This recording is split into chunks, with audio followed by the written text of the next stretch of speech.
ఇక ఉంటారు కొంతమంది వాళ్ళొకరు వీళ్ళొకరు మినిస్టర్లు, ఎందుకంటే ఈయన కొరుకుడు వాడని కొయ్య అయిపోయింది వాళ్ళందరికీ, అనిల్ జాదవ్. దాంతో ఏమిటిది ఇక బెదిరించడం మొదలు పెడతారు. ఏయ్ మీకు పైసలు ఇయ్యం, మీకు ఇందిరం ఇల్లు రానియం, మీకు ఇది ఇయ్యం అది ఇయ్యం అని మాట్లాడతారు.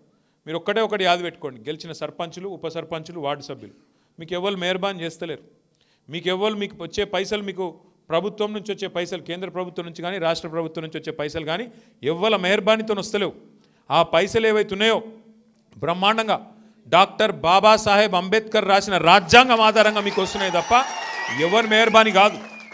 అంబేద్కర్ రాసిన రాజ్యాంగంలో స్పష్టంగా రాయబడి ఉన్నది ఏమని, భారతదేశంలో ఒక 5 అంచెల్లో ప్రభుత్వాలు ఉంటాయి.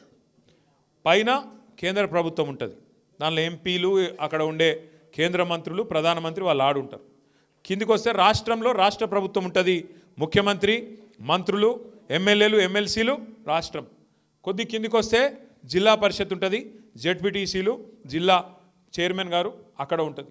ఇంకొద్ది కిందికి వస్తే మండలము, మున్సిపాలిటీ, కౌన్సిలర్లు, చైర్మన్ మున్సిపాలిటీల, ఎంపీటీసీలు, మండల పరిషత్తు అక్కడ మండలంలో. ఇంకా కొద్ది కిందికి వస్తే గ్రామానికి సర్పంచు, ఉప సర్పంచు, వార్డు సభ్యులు. రాష్ట్రానికి ముఖ్యమంత్రి ఎట్లనో, కాన్స్టిట్యున్సీకి ఎమ్మెల్యే ఎట్లనో, గ్రామానికి సర్పంచ్ కూడా గంతే పవర్ ఉంటుంది, మర్చిపోకుండా. మీ పవర్ ఎవడు ముట్టలేడు, మిమ్మల్ని ఎవరేం చేయలేరు. రేపు ఇందిరమ్మ ఇండ్లు వస్తే తీర్మానం ఎవరు చేయాలి? గ్రామ పంచాయతీ చేయాలి. లిస్ట్ ఎక్కడ పెట్టాలి? గ్రామ పంచాయతీలనే పెట్టాలి. దానిలో మంచి ఉన్నదా చెడు ఉన్నదా ఎవరు చెప్పాలి? మీరు గిన్న కొట్టేసి చాలు, ఈ తప్పు లెక్క ఉన్నోనికే ఇస్తున్నారని మీరు కొట్టేస్తే వాళ్ళు పీకేదేమి ఉండదు. కాబట్టి యాద పెట్టుకొని మీకున్నది పవర్.